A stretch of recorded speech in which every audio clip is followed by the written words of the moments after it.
Trump is primarily concerned with Donald Trump, and always has been. And we are now confronted with new mRNA and a more sophisticated censorship network. We're getting AI for general mass surveillance, and we'll talk more about Musk later.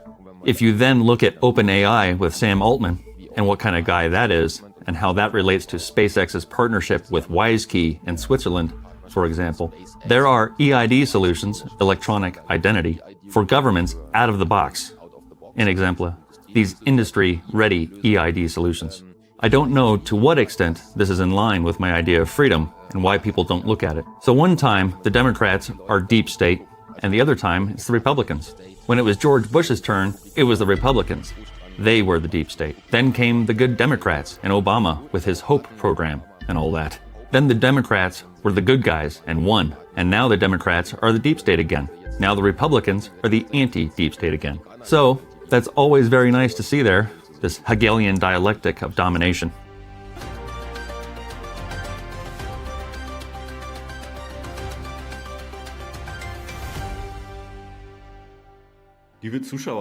Dear viewers, welcome to another interview on my channel. Today I would like to focus on two dazzling and powerful people. U.S. President Donald Trump and the richest person in the world, Elon Musk. I would therefore like to welcome journalist and publicist Tom-Oliver Regenauer, who is known for his critical and investigative research. Good morning, Tom. Welcome to Switzerland. Good morning, Flavio. Thank you for your invitation. Yes, thank you very much for taking the time today. The reason for our conversation is your new book, which will be published on February 5th. It bears the title, Hopium. And in this book, you also published two articles in which you dealt very intensively with the people I just mentioned, namely Elon Musk and Donald Trump. But before we get into your spectacular background research on the current U.S. president, what exactly is this hopium all about, Tom? Hopium is a composite of hope and opium, the basic substance for heroin, which was patented by Bayer at some point, and is, of course, a term that is ambiguous. There is a nice Nietzsche quote in the book's intro. Hope is the worst of evils because it prolongs the torment of man. And I think that's quite right, because of course many people place hope in things that are happening now, in the current developments, some of which are actually positive or something to be happy about, but then, in the intoxication of hopium, if you call it a drug, they quickly overlook the facts or the things that are happening in the background.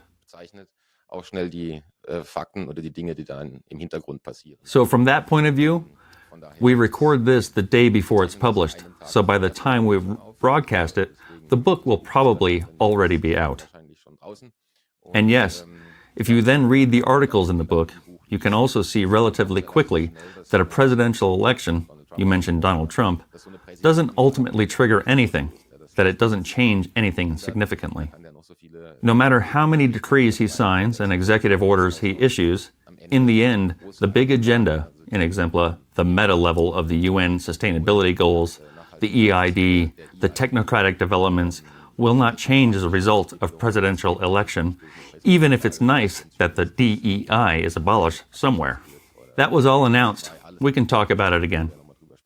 Hopium, basically a combination of hope and a drug, and unfortunately a sedative sleep-inducing drug, that has affected many people who were thought to be critical of rule and tyranny as a whole, but now we realize that this was obviously only the case until their own bubble is back in power. And that's always very noticeable in America. One time the Democrats are the deep state, the other time it's the Republicans. While George Bush was on, it was the Republicans to be the deep state. Then came the good Democrats and Obama with his HOPE program. And so, then the Democrats won and were the good guys. And now the Democrats were the deep state. And now the Republicans are anti-deep state again. So that's always this Hegelian dialectic of domination. Yes, and now you've brought up something very controversial. namely your assessment of the situation, that Donald Trump will not bring any essential change. You also explained the whole thing in great detail in an article with the headline, Trump Reloaded, from mid-November. But if we look at the current situation at the beginning of February, around 3 weeks after Donald Trump took office, it is fair to conclude that he is driving forward a significant change, an historic change, with the more than 200 executive orders he has now signed. Most recently, the federal agency USAID has been closed down. At the time we recorded the interview, there were huge demonstrations taking place in the U.S. because of this. He has announced that he will release the Kennedy files, and he has announced that he wants to withdraw from the World Health Organization. There was an executive order banning state censorship, and there are now officially only 2 genders. I could go on and on with this list. And now you come along, dear Tom, and say, no, Donald Trump won't change anything significantly. How did you come to this conclusion? Well, the question is how long the lecture should be. So the article does pick up on a few things. I'll try to go through them one by one. Yes, first of all, it's not true that USAID is being dissolved. The correct headline should read, CIA Front Company merges with Ministry. In fact, this should simply be transferred to the State Department and become a part of it. And USAID is a front company for the CIA, as we have known for decades.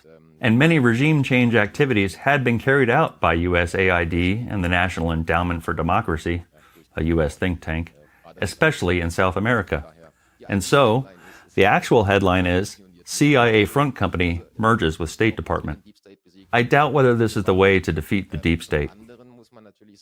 On the other hand, of course, the censorship issue, they say, we no longer censor. The fact-checking network will somehow be disempowered.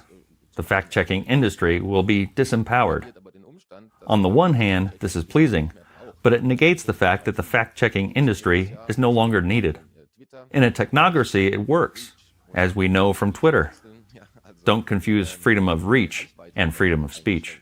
So the reach is simply restricted. In other words, you no longer have to censor things because the algorithms and AI are so advanced that in the end, you manage to automatically algorithm away the voices you don't want to see in the discussion room. So I no longer have to go and say that Mr. Regenauer should be censored and put on a blacklist, then cancel the account and delete him, because that looks totally undemocratic. I can make sure that everything is set up in the background so that even if he had tens of thousands of followers on Twitter or X, he only gets 20 likes, or nobody sees it at all. This is actually the modern form of technocracy that we are seeing now, and you no longer need fact-checkers for it. And if we then see that he wants to publish some files on Kennedy, that may be all well and good. But of course the question is, every American knows, I was in America a lot, I worked there a lot. Every American knows that John F. Kennedy was killed by the American state. If any document actually comes out now, as is postulated, which says that it was Lyndon B. Johnson who gave the order, to what extent does that change the realization that we already had that the system killed him? It is not a revolutionary big revelation. Neither is the Epstein customer list. First, there is no customer list, because the customers have all been known for a long time. But the question is, when will someone be charged or prosecuted, apart from Ghislaine Maxwell, who is in jail somewhere and whom Donald Trump wished all the best when he was asked about her at a press conference? So, if you look at all this, all these decrees, also that DEI, diversity, equity, and inclusion, is being abolished, that satisfies his bubble, that Ross Ulbricht was released. He invented Silk Road back then, such a deep web platform, darknet platform, where drugs were then sold. Of course, he didn't actually make himself liable to prosecution, but people obviously forget that he also sat in a cell for 4 years while Donald Trump became president for the first time. Nor has Edward Snowden or Julian Assange been pardoned today. So the people who also deserved it, if you follow their story, still haven't gotten any pardons, and Ross Ulbricht served more than the entire 4 years of Donald Trump's first term in prison. Nobody thought of it either. To me, of course, that seems like I'm throwing candy around. I'm handing out bonuses. I'm giving people something to celebrate, while at the same time, on the second day of the inauguration, I'm announcing that I want to invest $500 billion in AI and set up an AI mRNA platform with Sam Altman and OpenAI and Ellison, Larry Ellison, founder of the U.S. software company Oracle. From Oracle, the U.S. company that develops and sells computer hardware and software for companies, also a CIA company. So that's not necessarily what I understand by defeat the deep state. Therefore, if you look at it in detail, and the article goes into much deeper entanglements in the history of Donald Trump, then you can very quickly tell that Donald Trump is primarily concerned with Donald Trump, and always has been, and we are now confronted with new mRNA with a more sophisticated censorship network. We get AI for general mass surveillance, and we'll talk about Musk later on. If you take a look at OpenAI with Sam Altman, and what kind of guy he is, and how that relates to SpaceX's partnership with WiseKey in Switzerland, for example, there are EID solutions for governments out of the box. In Exempla, they are industry-ready EID solutions. I don't know to what extent this is in line with my idea of freedom and why people don't consider this. So it's actually very obvious the information is all on the table, and in the end, people are behaving in this good faith in a new ruler just as thoughtlessly and gullibly as the people did during Corona, who blindly followed the state when they were told, it's safe and effective, the vaccination works. In the end, it's the same behavior. So, of the people who were thought to be for the freedom of all people, for a limited government and no tyranny, no authority, one must now realize in large part that this was not the case, but that they accept authority when the right king is in power. And in this article, you also deal very extensively with Donald Trump's curriculum vitae and question a very central narrative from Donald Trump, namely that he only received a small loan of $1 million from his father, Fred Trump, as startup money when he was young. Your research shows that this narrative doesn't hold water. How do you come up with that, and what, according to your research, were the key events in Donald Trump's career as a real estate mogul in the 70s and 80s? Yes. So in principle, of course, the story begins at a young age with a lie. He always likes to say that he is the great entrepreneur who built the big empire with his $1 million. That is Donald Trump's story. But it was actually the case, and it is not my research, I basically just dug it up again. I think it was in the New York Times that wrote a long article about it at the time, that Fred Trump, the father, earned most of his money with housing projects, which today are mainly the ghettos of America or New York, and then basically with subsidies. So these were public building projects, and that's how he made the big money. And he has been transferring money to Donald Trump from the age of 8, monthly amounts, to blocked accounts or something similar. This meant that Donald Trump was actually already a millionaire at the age of 8. And in his early 20s, or when he was 18, I can't remember exactly, it says in the article Fred Trump gave him a real estate complex, a building complex with condominiums, which he then managed. So he already had millions, or rather several millions, for a long time before he really succeeded as managing director of his father's company. Then, a second factor is the New York Mafia. So that was common in New York, of course, that in the 1970s and 80s, you couldn't become a building tycoon unless you somehow got along with Fat Tony Salerno, a member of the U.S. Cosa Nostra, and the other families. Otherwise, you didn't get any cement, or the buildings burned down quickly, or they had the union, the Teamsters, the Transport Workers Union, and so on, under the control to the extent that you wouldn't have any workers. So you had to cooperate with the mafia, and that's what all the real estate lines actually did. But Donald Trump, to the extent that is significantly larger and unusual compared to other competitors, which has given him a market advantage. He has always denied having met with Fat Tony Salerno. That was the capo di tutti di capi, the powerful mafia boss. Yes, back then in New York. I believe of the Genovese family. There are these 5 families, and the collaboration is rather obvious, because if he hadn't made friends with Fat Tony Salerno, or somehow collaborated with him, he wouldn't have gotten any cement, which he then had to buy at very inflated prices, but at least his buildings were finished. So that's also a factor, this mafia collaboration with this Fat Tony, that you also know from The Simpsons. Then at the end, that's the template for the Simpsons character. And a second factor that has already emerged is Roy Cohn, the mafia's lawyer. He basically represented all the mafia families at the same time and had a dissolute life in New York. Orgies, parties, drugs. But in addition to the mafia, he was also very well connected and linked to the FBI and CIA, so also the directors and to the management level. Not for nothing, this man is a central character in the investigative books of Whitney Webb, One Nation Under Blackmail.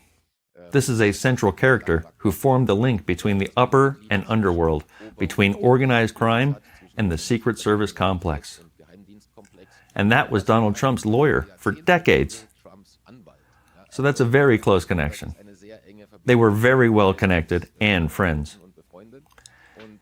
And if you then go further, where he had his first major projects and was actually already on the Forbes list as one of the richest Americans, then at some point, things didn't go so well with all the casinos.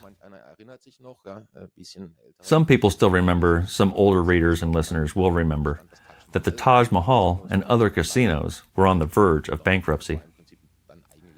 In principle, Donald Trump was then actually bankrupt, and no bank wanted to give him money. And then came Wilbur Ross, an investment banker who 24 years earlier had been a senior director at Rothschild Inc., Rothschild Bankruptcy Consultants. And in the interview with Forbes magazine, he said, at some point he saw on the street how Donald Trump as a character, that people stand at his limousine and applaud and somehow want to have a piece of Donald. And then, according to Forbes magazine, Rothschild Inc., an exemplar, Rothschild Bank, was the only one to give Donald Trump a loan, saving his business complex and his real estate. He was allowed to keep 50%. But that means 50% went into the administration of Rothschild Inc., and Wilbur Ross is basically the man, according to the headline in Forbes magazine, to whom Donald Trump has been obliged for 32 years. And funnily enough, during his first term in the Trump cabinet and acting as Secretary of Commerce was then Wilbur Ross, who then left Rothschild Inc. and then became Secretary of Commerce under Trump. So you can quickly see who Donald Trump feels connected to in a certain way, according to Forbes magazine. I'm not saying that, but facts and Forbes magazine are. And of course, there is the revolving door that someone like that can become a trade minister. That has its reasons. Of course, that was somehow a thank you for practically saving his career. Because without Wilbur Ross, Donald Trump would have simply gone bankrupt with the Taj Mahal complex, gone broke with his other ventures, and never appeared on the Forbes list again. And shortly after the bank stepped in, he was back on the Forbes list and was able to further promote his image as the super rich, super entrepreneur. And that is just an excerpt. The article is very long, and you can go into various tentacles left and right. But I think that's enough of an overview. I could now ask a few more questions, but as we still have so many more exciting topics ahead of us, I can only recommend that viewers simply read this article. You have also included a lot of sources, so it is all with footnotes and verifiable. Let's talk about another, what in my opinion is a very exciting development, namely the restoration of freedom of speech. The restoration of freedom of expression in the U.S. is currently a huge topic, but also, of course, in Germany, with Mark Zuckerberg, who sat with Joe Rogan and recounted how he was censored and suppressed by the Biden administration, with Elon Musk, who is now trying to regain freedom of expression via Twitter, and with Donald Trump, who signed an executive order on the day of his inauguration, That is, directly on the 20th of January, which was entitled, and I quote, "Restoring Freedom of Speech and Ending Federal Censorship." This executive order prohibits federal officials from engaging in any conduct that would unconstitutionally restrict an American citizen's freedom of expression. So, Tom, do you have anything to counter that? Are there any arguments against it? Yes. Idi Amin once said he could guarantee freedom of speech, but not freedom after speech. That's sort of what it sounds like. On the other hand, a decree is issued, and the executive order says that freedom of speech is restored in accordance with the Constitution. A few days later, however, it is then established that people who advocate anti-Semitic slogans, i.e. people who campaign against the Gaza genocide, and say that somehow 62,000 are dead, I believe it is now officially close to that this is perhaps no longer quite acting in self-defense, when there is nothing more left of the land or the Gaza Strip, that the people are going to be deported. So I don't know to what extent this is congruent when on the one hand you say, yes, we are establishing absolute freedom of speech, and on the other hand, you immediately restrict it again and say people who are against Israel, and then you have to distinguish between Israel, Judaism, and Zionism. Yes. And the people who oppose Zionism, what fascism is in the end, it is a segregative model of ruling and thinking. You only have to read Theodore Herzl or something similar. Anyone who speaks out against it, yes, and criticizes the genocide, can be deported. So that doesn't fit together at all. In addition, Mark Zuckerberg and his CIA company Facebook, which was just like Google, all these companies were funded with CIA money. So In-Q-Tel, or through Harvard University and programs, and the Edge Foundation, that's all very close to the state. And Facebook, as the successor project to LifeLog, actually went online the day after LifeLog. At some point, I can't remember the exact month, but I think it was February or something. I think it was 2004. I think the 3rd or 5th of February or something similar, 2004.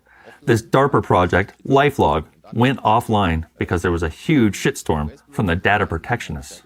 Because a timeline was to be created for every U.S. citizen with all the photos, credit card bookings, and places that they have been, and the cell phone that was used to log in to book the travel and rental cars.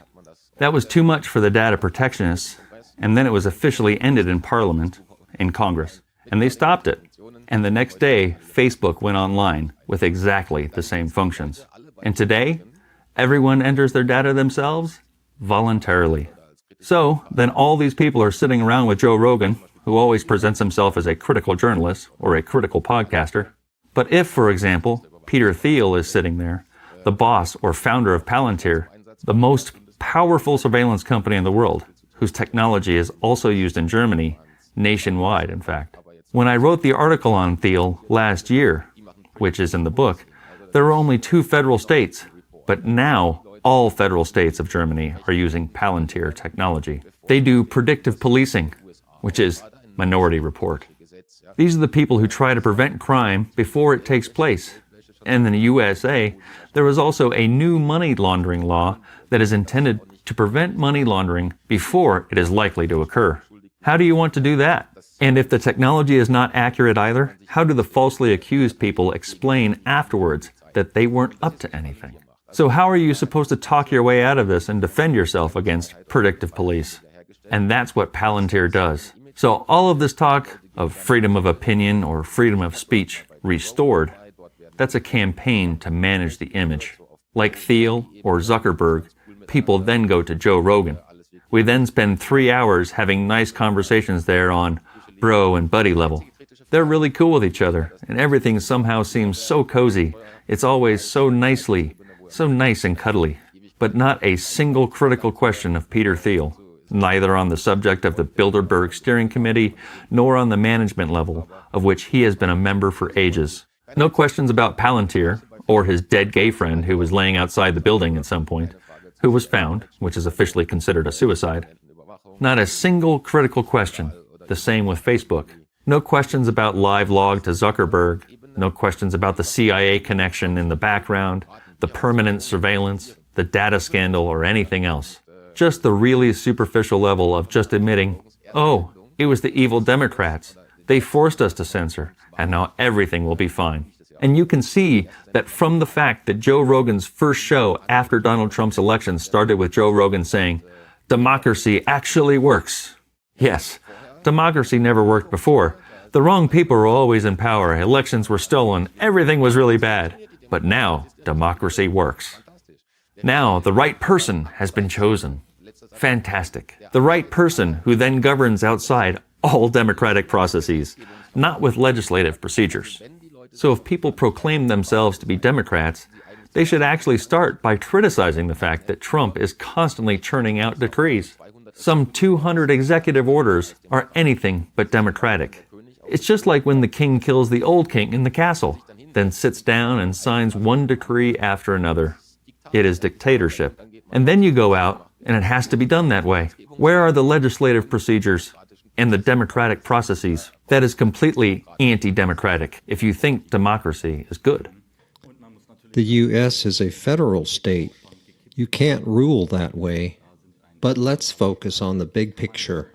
Because I say, or I understand the core message of your article about Donald Trump, is that he now wants to move away from these ESG goals, ESG meaning evaluation of companies according to environmental, social, and governance criteria, from the, quote, left woke agenda, close quote, to a, open quote, responsible business to rebuilding trust, close quote, agenda around the WEF and Klaus Schwab. So can you perhaps expand on that a little for our listeners? Because it is currently the case, and I have heard this time and time again in a number of interviews that I have conducted for my channel, that Donald Trump will bring an end to the, quote, left-wing woke, unquote, rule in the U.S. But now you're saying, yes, that's true. You share this premise, this assumption, but you say it is being replaced by another agenda that is just as inhumane, only under a different guise. So can you elaborate on that? How is this change of narrative currently taking place? Yes, of course. I wrote about it back in the summer of 2023, because that's when the first announcements were made by people who really have something to say, who are the real powerful players in the world. And as a rule, these are not the presidents who recite agendas to us on television. So that was Lynn Forrester de Rothschild, for example. She then, I think it was in August 2023, got airtime on Bloomberg and CNN or CNBC and said in an interview that the whole topic of ESG, environmental social governance, and DEI, diversity, equity, inclusion, and so on, has to be put into the dustbin. Perhaps you could explain what ESG and DEI are, what they stand for. I'm not sure if all our listeners know what they mean. Yes, of course. So, environmental, social, and governance. That's ESG. In principle, this means being environmentally friendly, socially responsible, and adhering to principles in the organizational structures of companies and in politics. And DEI, in exempla, diversity, equity, and inclusion, there was then the DEI index, which in principle all large corporations have introduced. This is a kind of point system, or you could say a social credit system for corporations. If they don't adhere to the DEI guidelines, for example, that 40% of the directors of a board must be women or black women or homosexuals, all these ideologically influenced guidelines from this left woke bubble that have been seen this whole time now, if you don't adhere to these guidelines, you have a lower rating. So you get few DEI points as a corporation. This means that you lose investments. Then BlackRock or another major investor says, we'll withdraw money. And then you have serious problems as a corporation. In principle, this is blackmail that has worked for many years and has forced companies in one direction. BlackRock used to say that if they didn't introduce this voluntarily on their own, they would have to force them. Larry Fink said this verbatim at a panel discussion, and he wants to force them with the DEI index. But that was before 2023. The turning point came in the summer of 2023, and you could already see where things were principally heading. It was not for nothing that the last two WEF meetings were called Rebuilding Trust and The Great Narrative. You would need new, big stories to tell people. And now we come back to the Forrester de Rothschild interview on Bloomberg, where she said that ESG and DEI, that this whole woke agenda needs to be put in the dustbin because people are fed up with it. It would have to go so the conservative circles would no longer continue to rebel, and they would not be further antagonized. Somehow, you could see the torches and pitchforks coming. As I said, this is the level at which decisions are really made. So, Lynn Forrester de Rothschild is the founder of the Council for Inclusive Capitalism, a body for inclusive capitalism. If you take a look at their website, they also have a cooperation with the Vatican. Very nice pictures there with the Pope and so on. And they have $10.5 trillion in assets under management, money that they manage to make the world more sustainable. So that's €1 trillion or dollars. That is more than BlackRock manages in total. And the Council for Inclusive Capitalism is somehow 100 people plus the Vatican. So this is a very small group of people, whereas BlackRock manages and is involved in half of the world's economy and calculates millions of transactions per second in the Aladdin computer in the basement. These are proportions that really show who holds power. So this Council for Inclusive Capitalism and this Lynn Forrester de Rothschild clearly announced in the summer of 2023 that they are abolishing this progressively problematic agenda, this left woke, this DEI stuff. And Larry Fink said it in the same time period. In his investor letter at the beginning of 2024, he removed all of these items, whereas previously he wanted to force companies to DEI and force them into this sustainability agenda. Then, suddenly, all of these terms disappeared, and only one spoke of responsible business. Because both of them said at the same time that they were changing the marketing campaign for it. However, they would of course continue to support the green economy and the UN's sustainability goals. So things would be going exactly as before, but they'd have to stop marketing like this because otherwise they would constantly antagonize the conservative circles, and they would lose. They'd have problems at some point. That's why it was completely foreseeable that the Maloneys, Malays, and the Trumps would come. Also, Vital, who now basically represents right-wing conservative ideas, and that's what the World Economic Forum announced to us by the Great Narrative. And with rebuilding trust, trust levels in politics and elections in America are on the rise for the first time in decades. So that was obviously quite successful because people believe that Musk, Trump, and company are now somehow the benevolent rulers. But as I said, you could read in my articles over a year and a half ago that this was coming.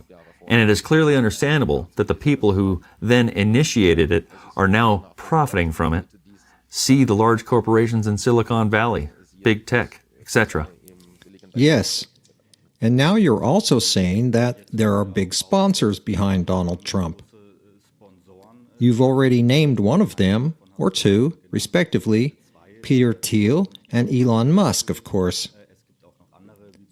There are also others such as Steven Schwarzman, CEO of Blackstone, one of the world's largest investment companies, and Miriam Adelson, the ex-wife and heiress of Sheldon Adelson, a Jewish real estate mogul.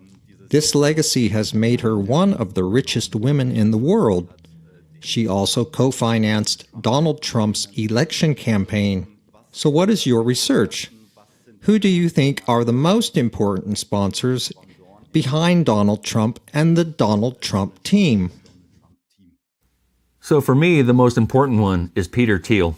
You can see that from the fact that his protege, J.D. Vance, is now Vice President J.D. Vance, would never have any professional success in public if it weren't for Peter Thiel, who financed him and opened the doors and opportunities for him, both in political and economic spheres.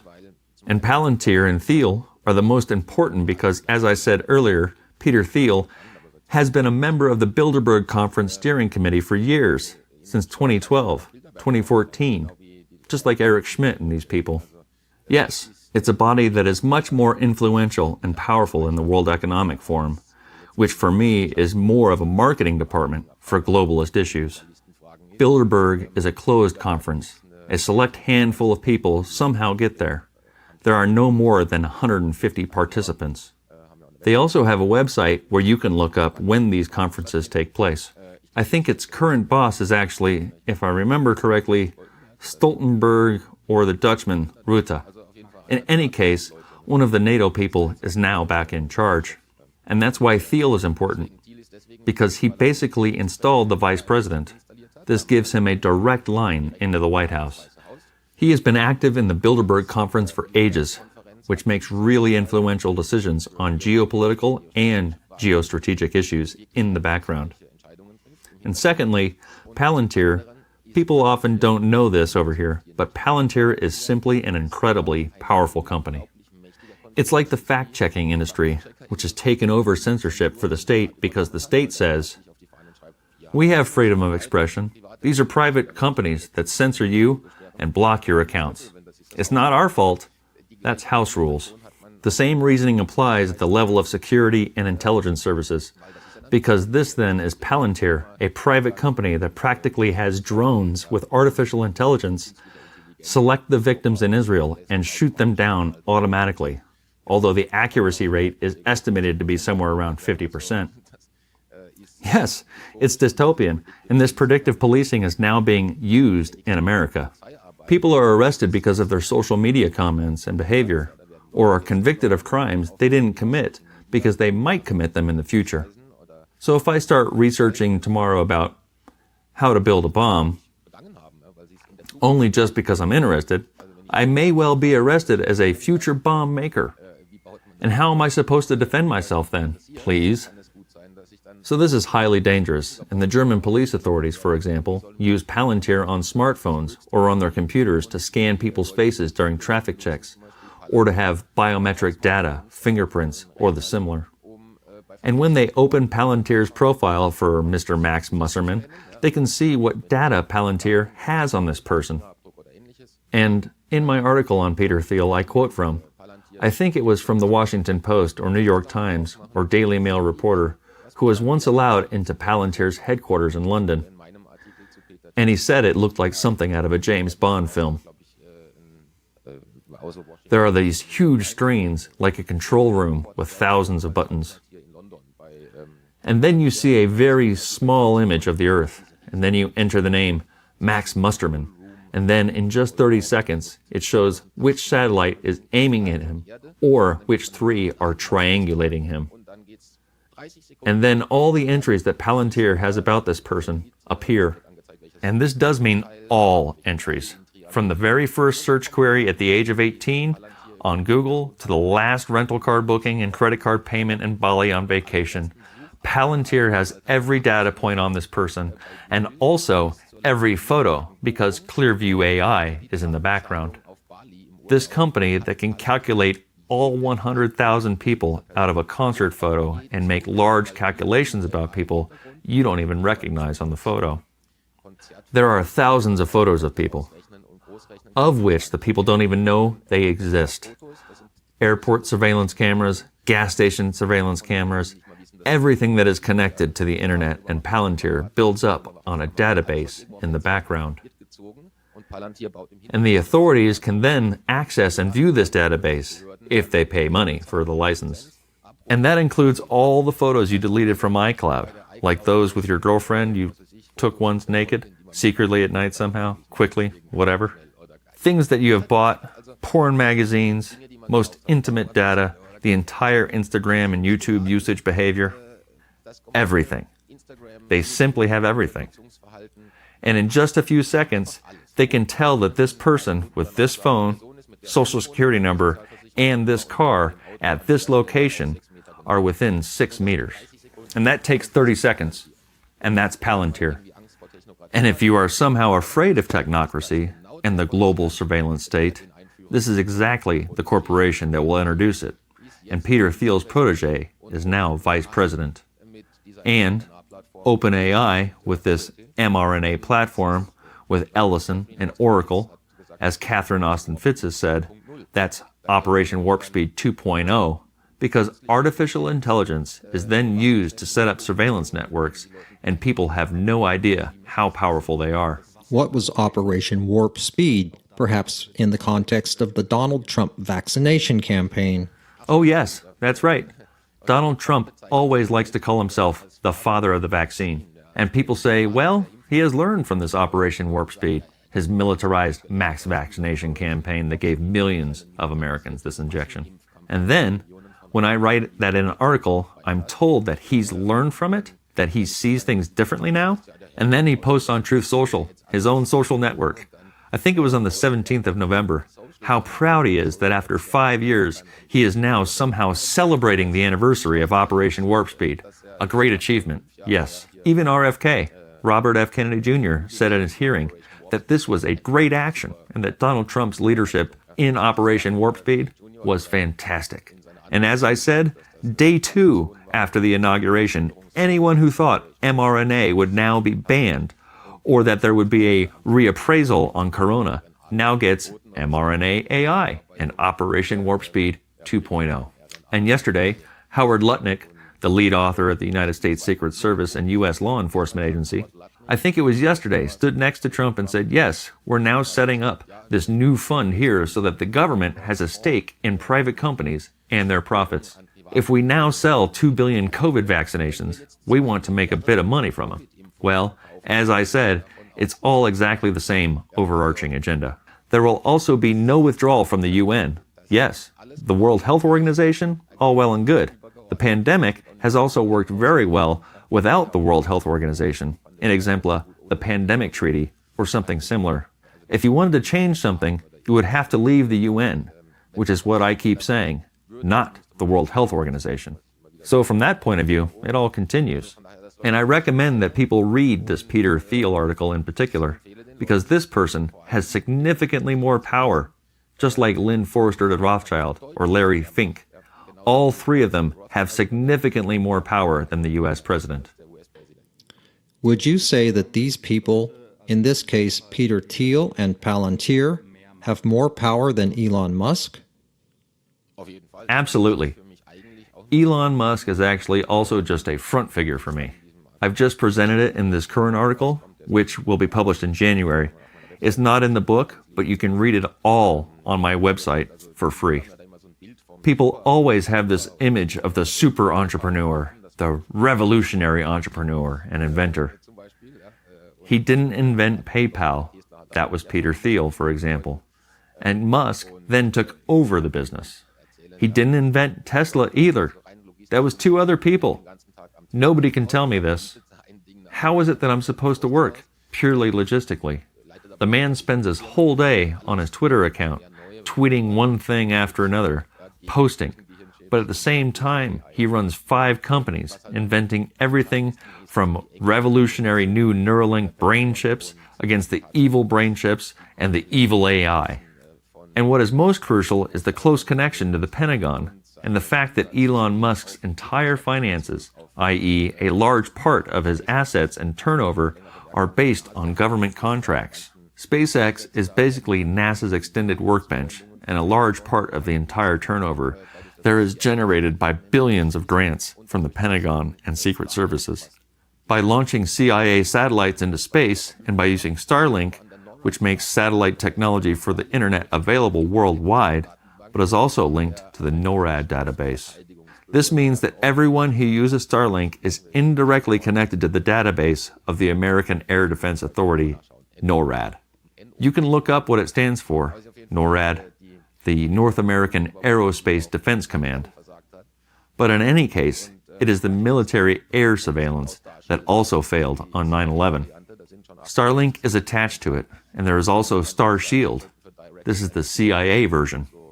There are already 98 satellites in space, and it is said that they could be used for directed energy weapons, an exempla, laser weapons from space, for which patents have been found, and so on.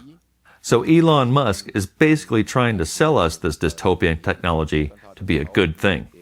You can see that with Neuralink, where brain implants are sold with the idea that they can make blind people see again and paralyzed people walk again.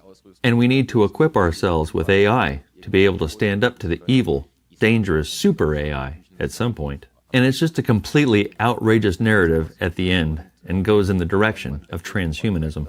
And if you are the largest contractual partner of the Pentagon and the military-industrial complex with contracts worth billions, and by the way, in the article you find all the sources, and when you launch surveillance satellites into space, then I don't really have the feeling that Mr. Musk is a freedom fighter.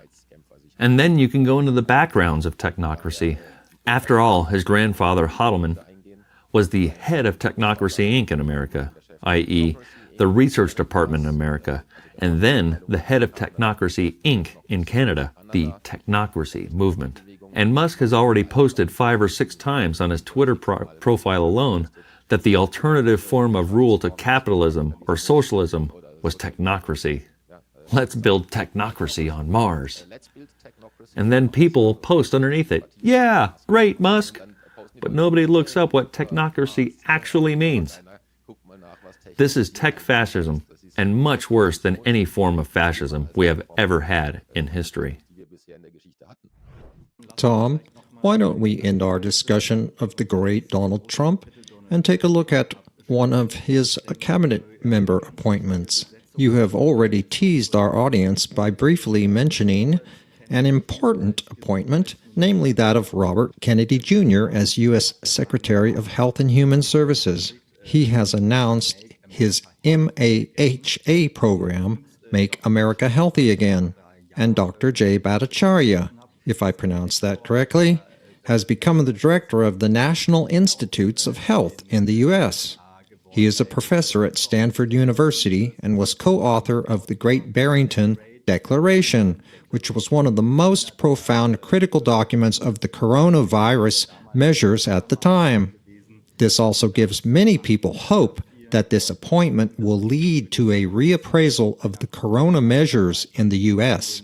You have a fundamentally different view. Tom, would you explain, please, why you're not as positive about it as the majority of our listeners probably are?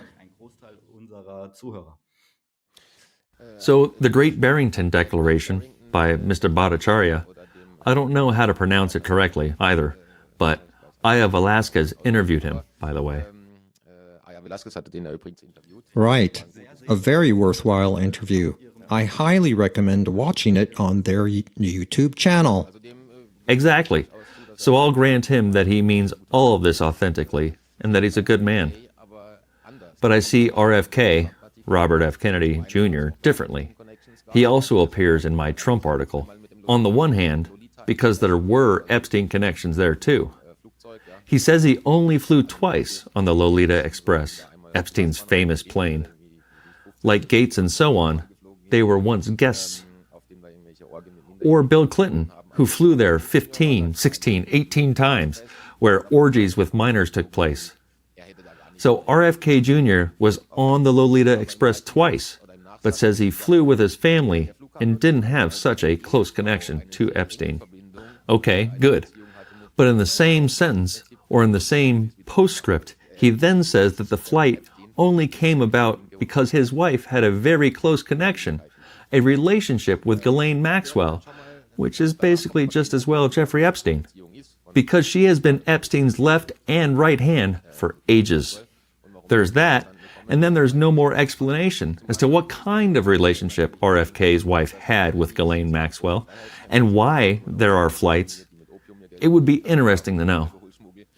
On the other hand, with RFK, you have to bear in mind that the Kennedys are not the great freedom fighters.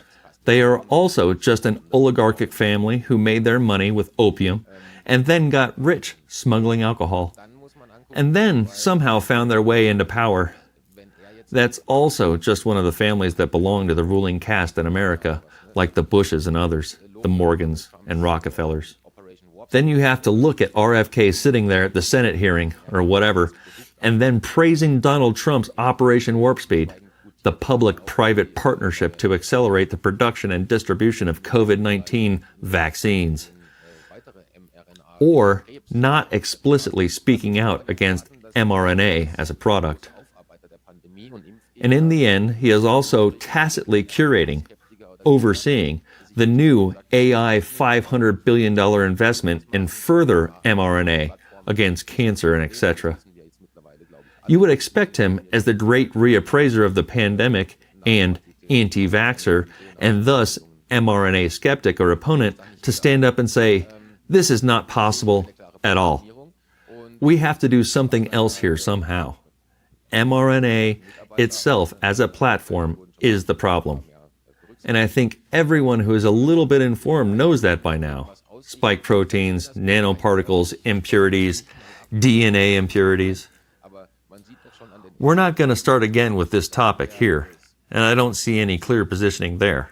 And 2 of his intended employees, including those in his immediate environment, were no longer even considered.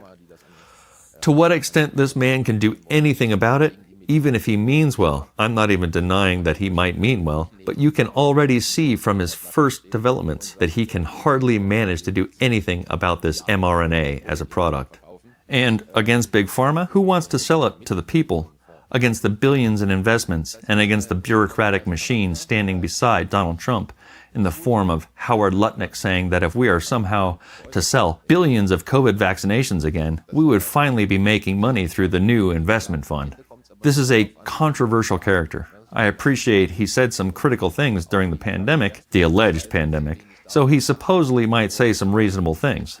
In the end, however, it's never what people say that counts, but what they do. And Donald Trump also said a lot in his first term, but did very little. The current response to most problems, including the migration problem, is more violence, more surveillance, more control, military on the inside. I don't know to what extent people will like this who have stood up for freedom and independence and freedom of speech for years. And hopefully they did so for the freedom of all people, not just for the buddies in their bubbles, because the opposite is happening. So from this point of view, I do hope that Mr. Bhattacharya, or RFK, can do something about the toxic food in America, the obesity, the various epidemics from heart attacks to ADHD and so on, but I have serious doubts. Perhaps you could say something about how this article got this title. And he is now on everyone's lips. He was also on the front page of the magazine Der Spiegel some time ago with a statement by Robert Habeck, who openly attacked him. He is now the AfD's best-known supporter. He has now posted several times on his Twitter channel that only the AfD could save Germany. The well-known conversation between him and Alice Weidel, I think, he recently also attended a party conference of the AfD via video. The whole thing is, of course, making headlines again, but only in the alternative and free media, but also, of course, in the mainstream media, which are massively criticizing the AfD for having this prestigious support from the US. So what can you say about Elon Musk? And what is he up to with the new Doge department, i.e., the Department of Government Efficiency, which he is planned to head?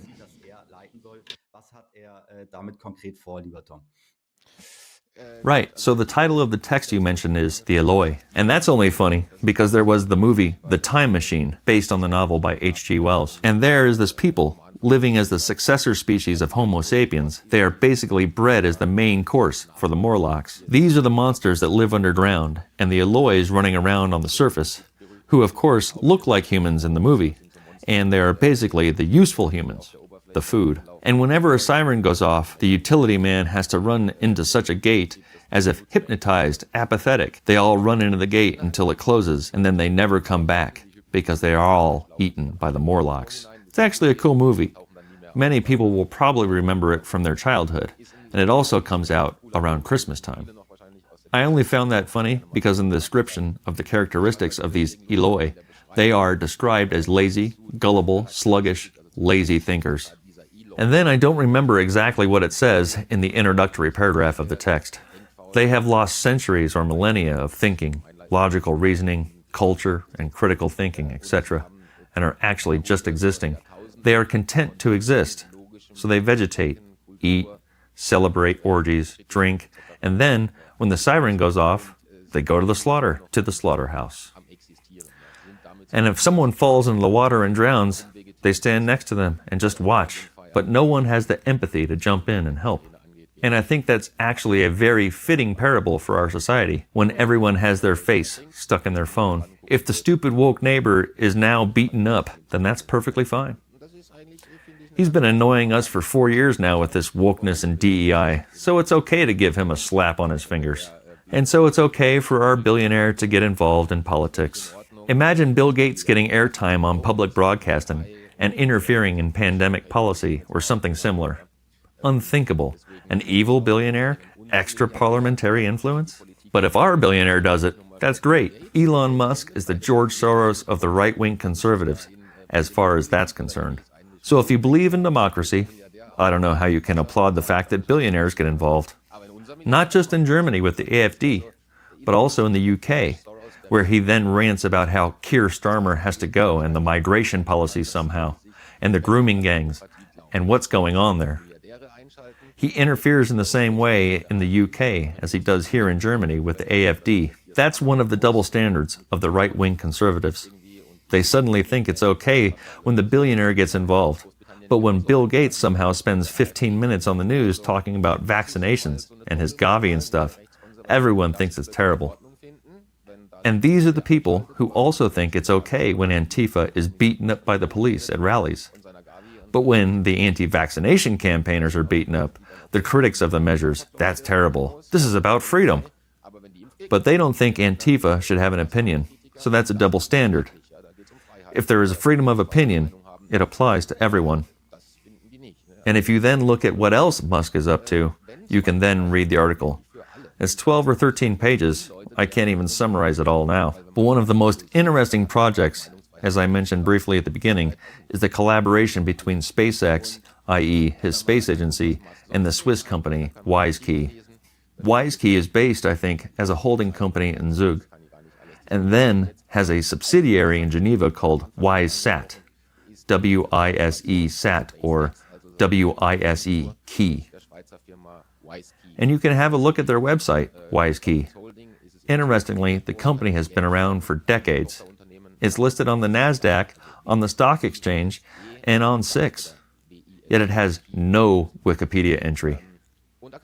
That is suspicious. Because usually the small partner companies that supply technology, which are much tinier and more insignificant, have Wikipedia entries. If you then look at WiseKey's homepage at Industry Solutions, you'll see all kinds of Know Your Customer, i.e. biometric identification, as we already know it, from cell phones or for bank access or stuff like that. It's all infrastructure that we already know. But if you then look at the tab on Government page, i.e. Government Solutions, there is a complete EID example, electric ID package solution available, the large-scale implementation, i.e. which can now be delivered ready for use for large-scale implementation in countries out of the box, i.e. ready to use. And this company launched the first joint rocket into space with SpaceX on January 14th. They launch Pico satellites into space. These are satellites that are the size of a Tupperware container and fly in a low orbit around the Earth. And you have to imagine it like a flying Wi-Fi router or a flying 5G mast, i.e. they provide real-time connectivity, are somehow quantum encrypted, somehow high-security technology in low orbit, which then pings all cell phones. Real-time connections from the cell phone to such satellite networks, which can then offer an EID solution out of the box. Page 35. So if tomorrow Germany says we want to introduce the EID locally and order it from WiseKey, then in principle, once the satellites have been launched into space, they will not only be able to link to the smartphone in real-time connectivity or ping and track the smartphone, but of course also the new car, which has enough technology and chips and monitoring modalities so that it can be permanently tracked. So what is being built there by SpaceX, by Elon Musk's Mars Space Agency, which also advertises freedom and space exploration like NASA, and this company WiseKey, whose chief digital transformation officer is a corrupt Geneva state councilor who had to resign in 2021 because of corruption, and then 2 or 3 months later, he was on the board of WiseKey, and then he was re-elected to the state council in Switzerland, in Geneva? You have to take a look at what kind of collaboration that is. And WiseKey has also signed a cooperation agreement with the Swiss Army for security technologies. These are all linked in my article, so if you just look at the last project, these EID solutions. It's a surveillance grid, a low-orbit control network with satellites that provide real-time connectivity anywhere in the world for continuous, uninterrupted monitoring of the population. So it's really the utility person living on a plantation, anytime, any day, with a network like this and the Palantir databases. In contrast, the transparent citizen is a joke that people use to fear. First of all, it's been around for a long time. By now, you'd be happy to be a transparent citizen again, in comparison. Yes, Tom. Then, perhaps as a final question from me, Elon Musk and Donald Trump are now being celebrated partly as saviors and liberators. You say that with Elon Musk and Donald Trump heading the U.S., an empire that is seemingly in decline, that we are not on the path towards democracy and diversity of opinion, but towards oppression and totalitarian surveillance. Is this going to be the finale, the summary of this interview? Yes, as a technocracy. I recommended that people who haven't looked into it read up on what technocracy is. This is the model of domination. This is full-time surveillance everywhere and the automated control of society via its individual energy consumption. This means that each individual will then, and Elon Musk is just as much in favor of the CO2 budget as he is in favor of the universal basic income, at some point everyone will be centrally controlled via their energy consumption. In other words, the smartphone tells you where and when you can go, how much you can drive, and what you can eat, because your carbon footprint allows it or not. Technocracy is what I always call a faceless empire, where nobody is responsible for anything because in the end, the AI has calculated what is the right thing to do. AI knows everything and much more. AI knows everything and is much more intelligent than humans, we are told. And then you have to stick to it, whether it is predictive in the sense of pre-suspicious, police work, or the AI-defined CO2 footprint, or the AI-calculated basic income according to housing needs, or the size of the apartment. In fact, you see again and again that you have to downsize. That is technocracy. In the end, we will be ruled by a machine. That's what they always painted so darkly on the wall in Terminator as Skynet, when robots rule over humans. And unfortunately, that's where we're heading. If you look at the facts, it may take another 5 years for everything to mature, but they've obviously stepped on the accelerator pedal in America. You can see that from the fact that the people like Sam Altman of OpenAI on DARPA projects, a continuing military project, that people like Musk with Neuralink, with WiseKey, SpaceX collaboration, the mRNA, etc., Thiel with his Palantir. Forbes magazine also recently wrote that the PayPal mafia has taken over government business. So, people should actually find out what the PayPal mafia is, what Palantir is, what Peter Thiel is up to. Then look at the sources in the articles and then consider whether they want technocracy. Because that is what actually governs us. It is technocracy. And this is getting worse, and once everyone has an EID, it will be over at some point. So, now this is the time to ask the right questions and be skeptical. And that's where the book ends. I had the dystopian Nietzsche quote at the beginning. And on the final page, there's a nice quote from me. Once you've recognized hope for what it is, you can start living your dreams. And I think that's the point people should arrive at.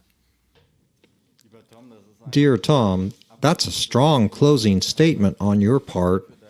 Thank you for your time, for the really very exciting background information on perhaps the most important, most influential, most powerful people on this earth at the moment.